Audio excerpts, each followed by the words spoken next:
Hi everyone, welcome to Training with T. I am Teresa. Today we are going to talk about how to make a party link. This is one of the first things you're going to do to create a successful event. Let's go ahead and get started. First thing you're going to want to do is log into your back office. As of January 2022, we have a brand new Consultant Business Hub. It is consultantbusinesshub.thebodyshop.com/en-us. This is a mouthful, I do know. So you are going to just want to, once you type it in once, bookmark this, baby. Put this on your toolbar, put this as a bookmark, save it somewhere so that you can revisit it like one of your other favorite sites. Just save it. You don't have to memorize it if you save it. Also, you can always refer back to your enrollment email or your sign up email, or if you were a consultant before, our website is live now, new email. All right, let's go ahead and create an event. Instead of parties, it is now called events. It is found under the first drop-down tab. It says orders and events. Literally, that's it. You are going to click events. You are going to select add new. You can see I have a few parties open right now. We are going to go ahead and add a new one. Add new. Choose your date that you want it to begin. Eventually, we will hopefully have the capability to change the end date or to extend the party like we used to. At this present moment, we cannot do that, but you can call support and have them change and extend or reopen your party. Right now, though, as of January 2022, we cannot. That may be obsolete in the future. There will hopefully become an extend event option. But for right now, we're just going to worry about starting the event in the first place. Pick the date of your event. Let's say I want mine to begin today. So you'll just want to pop this down to a little bit further down the road if you plan on being on this page for more than 15 minutes. Next, time zone, you really don't have to adjust. If you'd like to, feel free, knock yourself out, go crazy. The duration is irrelevant because of our virtual events. If you are doing an in-person event and you feel like putting the duration, go for it. It really is an obsolete function. It doesn't matter. You can just leave this blank, leave it alone. Don't ask me, just leave it. It's really okay. All right. Now we're going to name the event. We have usually our virtual events are called bashes. I don't know how our team got started with that, but let's say let's see who I have on the docket here. Leslie, we're going to say this is Leslie's Body Shop Bash. Perfect. Just a cute little name. You can do cute little themes. A Love Yourself event for February, a Mother's Day event for Mother's Day, so on and so forth, whatever tickles your fancy. All right. Now, most of my events are virtual. If you are doing a physical event, go ahead and choose physical. But for most of our purposes, we are going to be selecting a virtual event. This is the virtual event button. Click it. That's it. You won't have to type in an address for a physical location. Next, if you are hosting your launch party, if this is you watching me for the first time and you are like, I am the host, you are going to actually call this your launch party.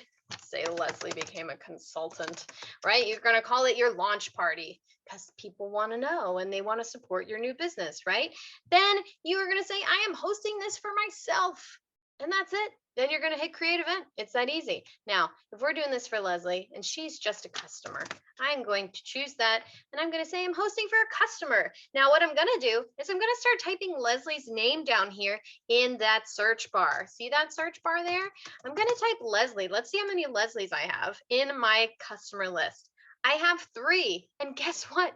The Leslie whose party it is not one of them. So if you can't find the proper Leslie or whoever it is you are looking for, you can hit create new customer.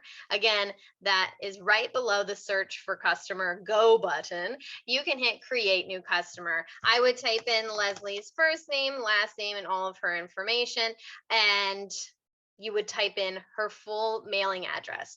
It needs the address because she's going to earn host rewards and you need to be able to send them to her. So that is why it asks for their physical mailing address. If they want to know why, so they can get their stuff. All right. So that is it. Then you literally hit create event. All right. I'm going to say that I'm It's me just for the sake of time of this video. And we're going to hit create. Now, if you junk this up for some reason, you can always just hit event actions in the top right corner and cancel. You can just cancel it. If you were like, oh my God, what was I doing?